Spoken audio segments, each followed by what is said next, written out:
तो सबसे पहले तो आपका धन्यवाद जो आप हमारे प्रोग्राम से जुड़े और हमारे सीटेट के बच्चों के लिए आपने जो यहाँ पे मोटिवेशन प्रोग्राम रखा है उसमें भी आपका ढेरों शुभकामनाएं आपकी और धन्यवाद। Thank you sir. तो जैसा कि आपको पता है कि परीक्षा के दिन आने वाले हैं और बच्चे जो हैं बहुत नर्वस रहते हैं, डिप्रेशन में रहते हैं, थोड़ा स्ट्रेस बढ़ जाते हैं उन पे, तो आप उनके बारे में हमें जो है रूबरू कराएंगे आप उन बातों से। तो सबसे पहले तो मुझे और मेरे दर्शकों को अपने बारे में कुछ बताइए। सर जैसे कि मेरा नाम अलीशा है, आप मुझे अच्छे से जानते हो, और अभी मेरा सेकंड ईयर चल रहा है बीएड का, और बीएड में देहरादून डाकपत्थर से कर रही हूँ। और अभी मेरी 1 महीने बाद माइक्रो टीचिंग जिसे बोलते हैं, यानी कि जो बीएड के साथ स्टार्ट होती है टीचिंग वगैरह, वो स्टार्ट होने वाली हैं। और मैं सीटेट क्लियर कर लिया है फर्स्ट ईयर में, और मैं आपके सामने बैठी हूँ बस। तो जैसे कि आपको पता है सीटेट का पेपर निकालना कोई आसान बात तो है नहीं, कई बच्चों को सपना रह जाता है और आखिर में वो सपना पूरा ही नहीं हो पाता, लेकिन आप उनमें से नहीं हैं। तो सीटेट का पेपर पास करके आपको कैसा लग रहा है?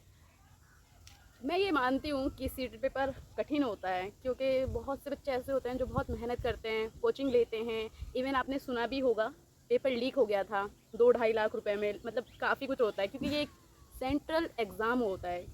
इसके बाद हम सेंट्रल जॉब पे इजीली लग सकते हैं अगर ये हमारा क्लियर हो जाए। तो मतलब मैंने ये पास कर दिया है, कहीं ना कहीं ये एक स्टेप है सक्सेस की ओर, और मुझे बहुत अच्छा लग रहा है। तो जैसे कि आपने पेपर निकाल के आपको बहुत अच्छा लगा, लेकिन साथ में यह भी है कि जब आपने पेपर निकाला तो आपने उसके लिए बहुत मेहनत की होगी। Yes sir. तो आपने कैसे मेहनत की है, कितनी मेहनत की है, आप बताइए हमें। सर ऐसा होता है कि हर किसी की कैपेसिटी अलग होती है।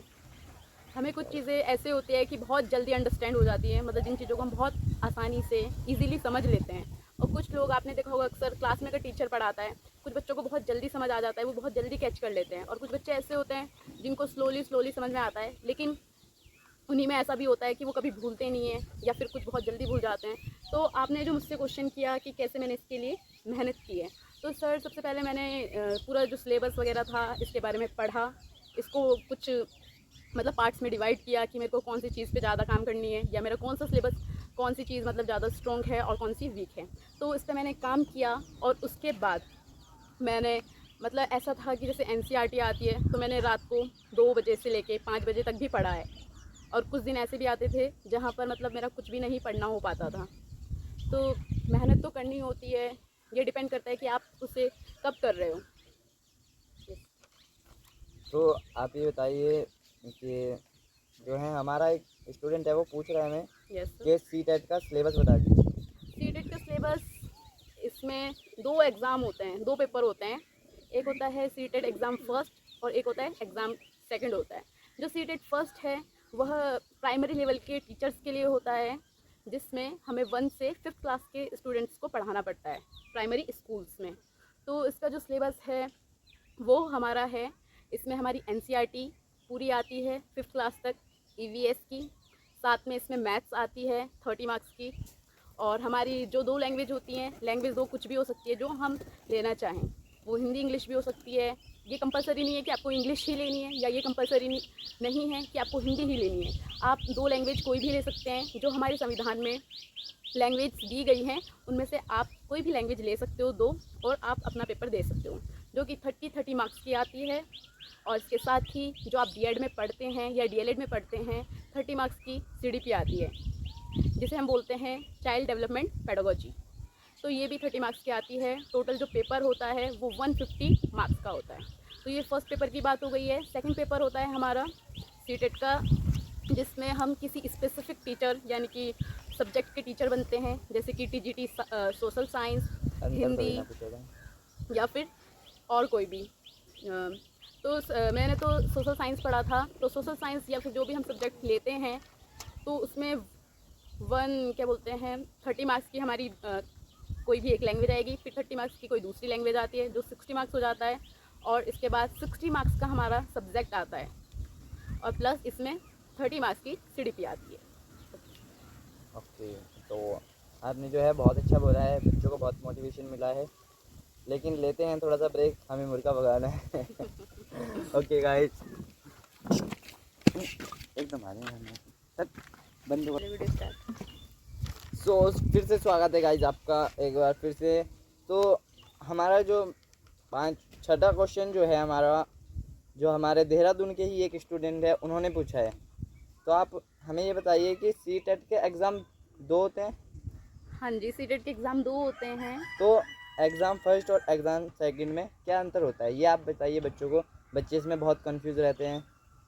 जो एग्ज़ाम फर्स्ट होता है वो प्राइमरी लेवल के टीचर के लिए होता है, और जो सेकंड होता है वो 6 से लेके 10 तक के लिए होता है, टीचर बनने के लिए, टीजीटी के लिए। तो यही इसमें डिफरेंस होता है सर। तो अब आपने जो है सीटेट का एग्ज़ाम भी निकाल लिया है, तो अब आप क्या करने वाले हैं? सर फिलहाल तो मैं बीएड कर रही हूँ, जैसे कि मैंने आपको भी बताया था। सेकेंड ईयर मेरा चल रहा है और सीटेट मैंने क्लियर कर दिया है। सो अब तो बस यही है कि गवर्नमेंट का फॉर्म निकालती है टीचर्स के, और मैं कब उसे भरूँ ताकि मेरा फ्यूचर अच्छा बने। बस यही है अभी तो। ओके, थोड़ा पानी पी लीजिए। अभी मैं मतलब जैसे आपने ये क्वेश्चन किया था कि अब आप क्या करने वाली हैं इसके बाद, तो जो हमारे एलटी के एग्ज़ाम मतलब एलटी का पेपर होंगे अब, तो मैं उसकी प्रिपरेशन करने वाली हूँ। ठीक ही रहेगा सब। ओके, तो इतने बड़े मुकाम पर पहुंचना कोई आम बात तो है नहीं। तो आप मुझे बताइए आपको मोटिवेशन कहाँ से मिलता रहा है इसके बारे में? सर मोटिवेशन ऐसा होता है कि मोटिवेशन हम कहीं बाहर से नहीं ला सकते हैं, ये हमारे इंटरनल मतलब अंदर होता है कि अगर हमें किसी चीज़ को करना है, अगर हमें भूख लग रही है, खाना खाना है, तो इसके लिए आप हमें मतलब खाना ला के दे सकते हो, लेकिन आप हमारे मुंह के अंदर नहीं दे सकते हो। मतलब ये इंसान के अंदर होता है खुद से कि हाँ हमें वो चीज़ करनी है। इसके लिए आप दिन रात क्या हो रहा है, बारिश हो रही है, धूप हो रही है, या मेहमान आ रहे हैं जा रहे हैं, इससे आपको कोई फ़र्क नहीं पड़ेगा। आप अपने टारगेट की ओर बस बढ़ते रहोगे। ओके, तो अब ऐसा है कि आप मिडिल क्लास फैमिली से हैं। यस। तो आप मुझे बताइए आपको इतना सपोर्ट कैसे मिला इतने बड़े मुकाम पर पहुंचने के लिए? सर लाइफ में ऐसा होता है कि हमें ऑलवेज सपोर्ट नहीं मिलता है।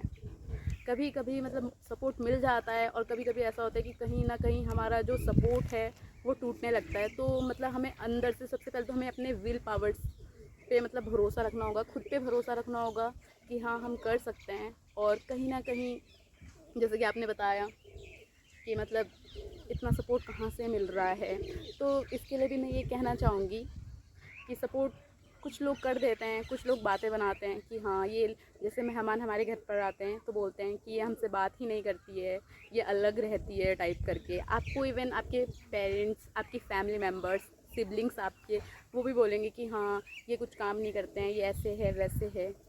तो मतलब सपोर्ट तो हमें खुद ही से अंदर से बनाना पड़ता है। और बाकी कुछ लोगों ने मेरी ज़िंदगी में बहुत मतलब बहुत ही इम्पोर्टेंट रोल प्ले किया है मेरी लाइफ में। जैसे कि मेरे सर हैं, उन्होंने मेरे को एनसीईआरटी की बुक्स प्रोवाइड्स की हैं, जिसके लिए मेरी बहुत हेल्पफुल रही। और मेरे ब्रदर ने भी मेरी बहुत हेल्प करी है, और मेरे भाई बहन भी हैं, उन्होंने भी हेल्प करी है जितना उनसे हो पाया है। तो जैसे कि आपको पता है टाइम बहुत ज़्यादा हो चुका है, तो हम आपसे एक आखिरी क्वेश्चन पूछना चाहेंगे जो बच्चों के लिए बहुत इम्पोर्टेंट है। तो आप हमें ये बताइए कि छात्रों को मोटिवेट करने के लिए आप क्या कहना चाहते हैं? जो लोग कहते हैं कि आप कुछ नहीं कर सकते हो लाइफ में, या फिर आपके जो सोसाइटी है, आपके आसपास हैं, आपके रिलेटिव्स हैं, आपके फेस पर वो बोलेंगे कि हाँ आप कर सकते हो, लेकिन पीठ पीछे कहेंगे नहीं आप नहीं कर सकते हो। तो मैं आप लोगों को बस ये कहना चाहती हूँ, आपको खुद पर भरोसा रखना है कि हाँ यू कैन डू, तो आप कर सकते हो। बाकी आपको इधर उधर की सुनने की कोई ज़रूरत नहीं है। और आपको किसी भी एग्ज़ाम, ये सीटेट की बात ही नहीं कर रही हूँ, कोई भी एग्ज़ाम अगर आपको उसकी प्रिपरेशन करनी है, तैयारी करनी है, तो सबसे पहले आपको उसका सिलेबस समझना होगा, उसके अकॉर्डिंग उसमें मतलब वो कितने नंबर्स का है उसके अकॉर्डिंग आपको उसका पढ़ना होगा। फिर आप, अगर आप मतलब मैं ये नहीं कह रही हूँ कि आप टॉप करोगे, लेकिन मैं इतना कहती हूँ कि आप उस एग्ज़ाम को क्लियर करने तक कर सकते हो आप क्लियर। बस सर। ओके, तो गाइस आज का प्रोग्राम यहीं पे ख़त्म होता है। आपका थैंक्स आप अपना कीमती समय देने के लिए। थैंक यू सर, आपने भी मतलब मेरे को यहाँ पे इतना अच्छा प्लेटफॉर्म दिया अपनी बात कहने के लिए। इवन मेरा जो सीटेट का एग्ज़ाम था वो फरवरी में हुआ था, 2 फरवरी को, और रिज़ल्ट भी मतलब 2 महीने हो चुके हैं आए हुए को। तो मेरे को बहुत अच्छा लग रहा है कि अब मतलब दोबारा से वही माहौल क्रिएट हुआ। I am so happy. और मैं बहुत ही विश करती हूँ, अब आप लोगों का 1 मंथ के बाद एग्ज़ाम है, कि आप लोग बहुत अच्छे से दो इस एग्ज़ाम को। आई विश कि आप सब बहुत अच्छे नंबर से पास हों, क्योंकि अब 2024 तक हमारे उत्तराखंड LT के एग्ज़ाम मतलब वैकेंसी वगैरह निकलने वाली है। Okay, thank you. तो